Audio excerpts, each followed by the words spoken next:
ಗುರುಗಳೇ, ಗುರುಮಾತೆಯರೇ, ಗುರುಗಳು ಎಲ್ಲರಿಗೂ ನಮಸ್ಕಾರಗಳು.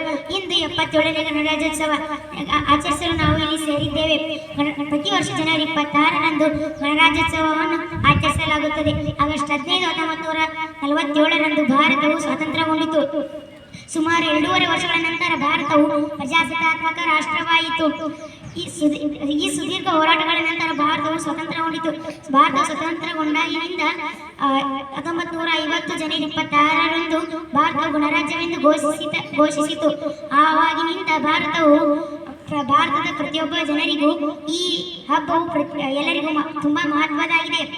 ಆಗಸ್ಟ್ 28, 1947ರಂದು ನಡೆದ ಸಭೆಯಲ್ಲಿ ಭಾರತಕ್ಕೆ ಶಾಶ್ವತ ಸಂವಿಧಾನವನ್ನು ರಚಿಸಲು ಕರಡು ಸಮಿತಿಯನ್ನು ನೇಮಿಸಲು ನಿರ್ಧರಿಸಲಾಯಿತು. ಕರಡು ರಚನಾ ಸಮಿತಿಯ ಅಧ್ಯಕ್ಷರನ್ನಾಗಿ ಡಾಕ್ಟರ್ BR ಅಂಬೇಡ್ಕರ್ ಅವರನ್ನು ನೇಮಿಸಲಾಯಿತು.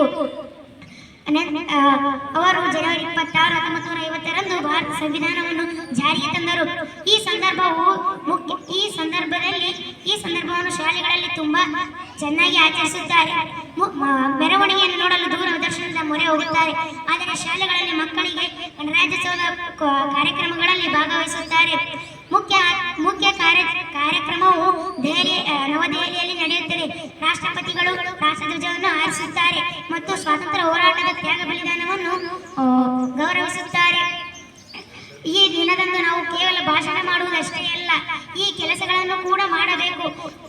ಶಿಸ್ತಿನಿಂದ ಇರುವುದು, ಚೆನ್ನಾಗಿ ಇರುವುದು, ಪ್ರತಿಯೊಬ್ಬರನ್ನು ಗೌರವಿಸುವುದು, ಪ್ರಕೃತಿಯನ್ನು ಸಂರಕ್ಷಿಸುವುದು ಮತ್ತು ಭಾರತವನ್ನು ಗೌರವದತ್ತ ಕೊಂಡೊಯ್ಯುವುದು ನಮ್ಮೆಲ್ಲರ ಜವಾಬ್ದಾರಿ. ಈ ಎಲ್ಲ ಕೆಲಸಗಳನ್ನು ನಮ್ಮ ದೇಶ ಮಾಡಿದ್ದು ನಿಜ. ಆದರೆ ನಮ್ಮ ದೇಶ ಅತ್ಯುನ್ನತ ಸ್ಥಾನಕ್ಕೆ ಹೋಗುತ್ತದೆ. ಮತ್ತು ಈ ದಿನವು ಸಂಗೊಳ್ಳಿ ರಾಯಣ್ಣನ ನಿಧನ. ಈ ದಿನದಂದು ಸಂಗೊಳ್ಳಿ ರಾಯಣ್ಣನು ನಿಧನ ಹೊಂದಿದನು ಮತ್ತು ಆಗಸ್ಟ್ 15ರಂದು ಜನ್ಮ ತಾಳಿದನು ಎಂದು ತಿಳಿಸುತ್ತಾ ನನ್ನ ಈ ಪುಟ್ಟ ಭಾಷಣವನ್ನು ಮುಗಿಸುತ್ತೇನೆ. ಜೈ ಹಿಂದ್.